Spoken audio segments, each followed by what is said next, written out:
የአቤልና የቃየን ታሪክ የቅዱሳት መጻሕፍት ጥናት አንደኛ ክፍል ከሚለው መካከል ምዕራፍ 1 ቁጥር 3 የአቤልና የቃየን ታሪክ።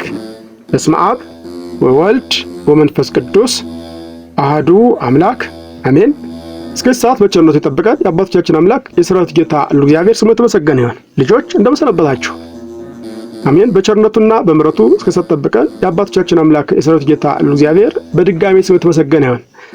በምልጃዋ ያልተለየችን እናታችን እማምላክ ወላዲተ አምላክ ለእርሷም ምስጋናችን ይድረስልን። ልጆች እንግዲህ በምዕራፍ 1 ቁጥር 2 ላይ የአዳምና የሔዋን ታሪክ ተመልክታችኋል። አሁን ደግሞ በምዕራፍ 1 ቁጥር 3 የምንመለከተው የአቤልና የቃየን ታሪክ እንመለከታለን። የአቤልና የቃየን ታሪክ ምን እንደሚመስል ለመመልከት እንሞክራለን። ልጆች ይህንን መመልከት ያስፈልገበት ዋና ዓላማ ምን ነው ብለን ስንመለከት የአዳምና የሔዋንን የመጀመሪያ ልጆችን እናውቃለን ማለት ነው። ልጆች ይህንን ታውቃላችሁ። የአዳምና የሔዋን የመጀመሪያ ልጆች ማን ናቸው ተብሎ ቢጠየቅ ማን እንደሆነ በሚገባ ትረዳላችሁ። የአቤልና የቃየን የሥራ ድርሻ ምን እንደነበር ትዘረዝራላችሁ ማለት ነው። ከተማራችሁ በኋላ የአቤል ስራ ምን ነበር፣ የቃየን ስራ ምንድን ነበር የሚለውን በሚገባ ትረዳላችሁ። ከዛም በኋላ ለሚጠይቋችሁ ሁሉ ትመልሳላችሁ። በመጨረሻም የአቤልና የቃየን መስዋዕት ምንድን እንደሆነ ነበር በሚገባ ትረዳላችሁ ማለት ነው። የአቤል መስዋዕት ምን ነበር፣ አቤል ምን አቀረበ ወደ እግዚአብሔር፣ ቃየንስ ምን አቀረበ የሚለውን እንመለከታለን። አዳምና ሔዋን ከገነት ከተባረሩ በኋላ በዚህ ምድር ሲኖሩ ሔዋን ልጅ ወለደች። አያችሁ ልጆች፣ ከገነት ተባረው በዚህ ምድር እየኖሩ በነበረበት ሰዓት አዳምና ሔዋን ልጅ ወለዱ። በዚህም ደስተኛ ስለነበረች ወንድ ልጅ ከእግዚአብሔር አገኘው ስትል ቃየን ብላ ስም አወጣችለት። ልጅ ስለተወለደላቸው ዘር ስለተተካላቸው ወንድ ልጅ ከእግዚአብሔር አገኘው ስትል ማን አለችው? የመጀመሪያ ልጇን ቃየን ብላ ስም አወጣችለት። ልጆች በመቀጠልም ሌላ ልጅ ወለደች። ስሙንም አቤል አለችው። አቤልና ቃየን ካደጉ በኋላ ቃየን ገበሬ ሆነ፣ አቤል ደግሞ የበግ ጠባቂ ወይም አርቢ ሆነ። ልጆች አያችሁ፣ ቃየን ሆነ ቃየን ገበሬ ሲሆን አቤል ደግሞ የበግ ጠባቂ ወይም ደግሞ በግ የሚያረባ ሆነ ማለት ነው። ተመልከቱ ልጆች፣ የአቤልና የቃየን ስዕል ይህን ይመስላል። አቤል ምን ሆነ አልኳችሁ? በግ የሚጠብቅ በግ የሚያረባ ሲሆን ቃየን ደግሞ ገበሬ እንደሆነ በዚህ ምስል ትመለከታላችሁ። በጣም ጥሩ። አሁን ደግሞ የአቤልና የቃየን መስዋዕት ምንድን ነበር የሚለውን እንመለከታለን። የአቤልና የቃየን ምንድን መስዋዕት ማለት ወደ እግዚአብሔር ያቀረቡት ምንድን ነበር ነው። መስዋዕት ማለት ወደ እግዚአብሔር የሚቀርብ እንደሆነ ባለፉት ትምህርታቸው ተመልክታችኋል።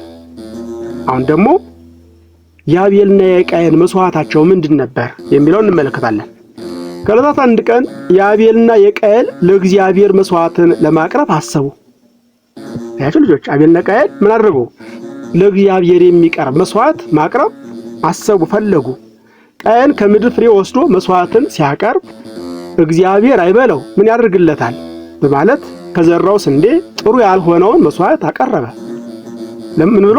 እግዚአብሔር አይበለው ምን ያደርግለታል ማለት በግዴለሽነት ከስንዴው እንክርዳድ ያለበትን ሳይለቅም አቀረበለት ማለት ነው። አቤል ደግሞ እግዚአብሔር በባህሪው ንጹህ ስለሆነ ንጹህ መስዋዕት ይገባዋል በማለት ከበጎቹ መካከል የተሻለ በግ መርጦ መስዋዕት አቀረበ። ልጆች እግዚአብሔር ንጹህ ስለሆነ እግዚአብሔር ቅዱስ ስለሆነ ለሱ ምን አይነት መስዋዕት አቀርብለታለሁ ማለት ከበጎቹ መካከል በጣም ያማረውን ለማን አቀረበ? ለእግዚአብሔር አቀረበ። ልጆች እግዚአብሔር የማንን መስዋዕት የሚቀበል ይመስላችኋል? ስለመመራችሁ ንገሩ። ልብን የሚመረምር አምላክ በንጽህና እና በቅድስና የቀረበውን የአቤል መስዋዕት ተቀበለ። የቃየንን መስዋዕት ግን ምን አልተቀበለም። ልጆች ያቺው የአቤል መስዋዕት በምን ተቀበለ? በእሳት ተቀበለ ማለት ነው። ያቀረበውን በግ በእሳት አምሳል ተቀበለለት። የቃየንን ግን አልተቀበለለትም። በጣም ጥሩ። የቃየን በወንድሙ ላይ መቆጣት፣ መስዋዕቱን ስላልተቀበለለት ቃየን በማለት ተቆጣ፣ በወንድሙ በአቤል ላይ ተቆጣ። ቃየንም እግዚአብሔር አቤልን እንጂ እርሱን እንዳልተቀበለው ባወቀ ጊዜ ተቆጣ፣ በልቡም ክፋትን አሰበ። ያችሁ ልጆች እግዚአብሔር መስዋዕቱን እንዳልተቀበለ ባወቀ ጊዜ በወንድሙ በአቤል ላይ ተቆጣ፣ ክፋትም አሰበ።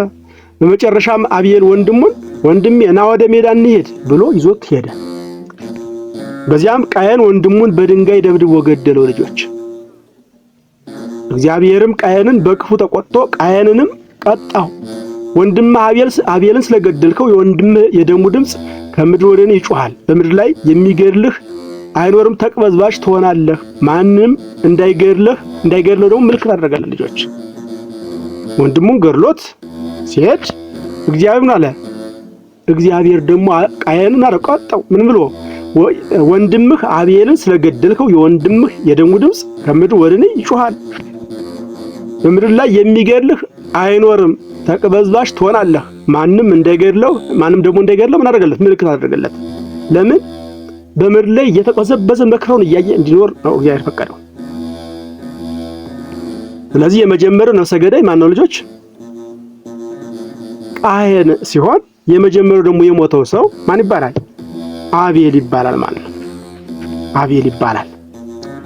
ጎበዝ ልጆች፣ አሁን ደግሞ የመልእክት ጥያቄዎች ተጠይቃችኋለሁ፣ ትመልሳላችሁ። ጥያቄ ቁጥር 1 የአዳምና ሔዋን የመጀመሪያ ልጆቻቸው ማን ይባላሉ? ማን ናቸው? አቤልና ቃየን ካላችሁ ትክክል ናችሁ። ጥያቄ ቁጥር 2 አቤልና የቃየን ስራቸው ምን ነበር? ስለምን ብላችሁ ንገሩ። አቤል ምን ነበር ስራው? በግ የሚጠብቅ የሚያረባ ሲሆን ቃየን ደግሞ ምን ነው? ገበሬ ነበር ካላችሁ ትክክል ናችሁ። ጥያቄ ቁጥር 3 ከሁለቱ ወንድማማቾች ለአንተ ወይም ለአንቺ ምሳሌ ሊሆን የሚችለው ማን ነው? ለምን? የማን ጸባይ ይመቻችኋል? የአቤል አላችሁ። ምክንያቱም አቤል የእግዚአብሔር ንጽህና ቅድስና አውቆ ለእግዚአብሔር ምን አይነት መስዋዕት ላቀርብለት፣ እግዚአብሔር ንጹህ ባህሪ ነው ምን ላቀርብለት ብሎ ከሁሉም በጎች ያማረውን መስዋዕት አቅርቦለታል።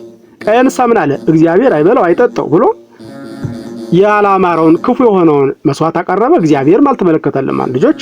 ስለዚህ አቤል ለእናንተ አርአያ እንደሚሆን ከተናገራችሁ ትክክል ናችሁ ማለት ነው። በጣም ጥሩ ልጆች። እንግዲህ እንደ እግዚአብሔር ቅዱስ ፈቃድ የአቤልና የቃየን ታሪክ ይህንን ሲመስል እግዚአብሔር ወዶና ፈቅዶ በቀጣይ ደግሞ ቢያደርሰን የኖህ ታሪክ ምን ይመስላል የሚሆን እንመለከታለን። እስከዚህ ድረስ በቸርነቱ ይጠበቀን። በቀጣይ ደግሞ በቸርነቱ የሚያደርሰን የአባቶቻችን አምላክ የሰራዊት ጌታ ነው እግዚአብሔር ስሙ የተመሰገነ ይሁን። ደህና ሰንብቱ ልጆች፣ ደህና ቆዩ።